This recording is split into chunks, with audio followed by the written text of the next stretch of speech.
You've been famously quoted that your research has found that loneliness has the same effect as smoking 15 cigarettes per day, which is a very good way for people to think about the health consequence. Yeah, But let me explain that a little bit because I think that statistic gets repeated a lot. And I think some either it might be shocking in terms of, wow, I had no idea that this issue was so important to my health.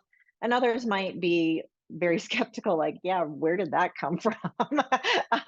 And so I think it's helpful to really put it into context.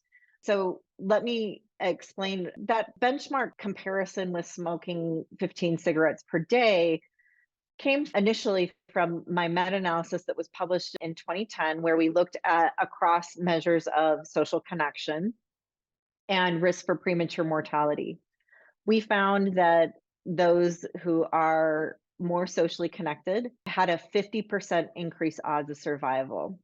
We knew that the general public would not really understand what that meant. We hear all sorts of things that are good for us or bad for us, but how seriously do we take it? One week we're hearing that eggs are good for us, and the next we're hearing they're bad for us. How do we sift through all of this information about what's good for us and what's bad for us?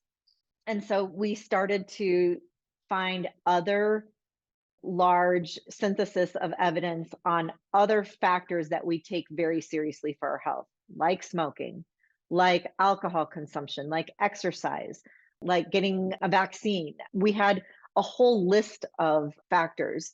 When we benchmarked that, the one that seemed to stick out in people's minds was the comparison with smoking up to 15 cigarettes per day.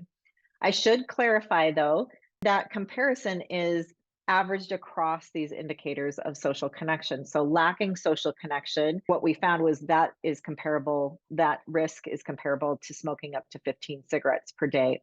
But when we look specifically at measurements of loneliness, so loneliness is just one of those measures, right? When we look specifically at loneliness, it doesn't quite reach that level, but it is still greater than the risk of obesity, physical inactivity, and air pollution. Again, all factors that we take very seriously for our health.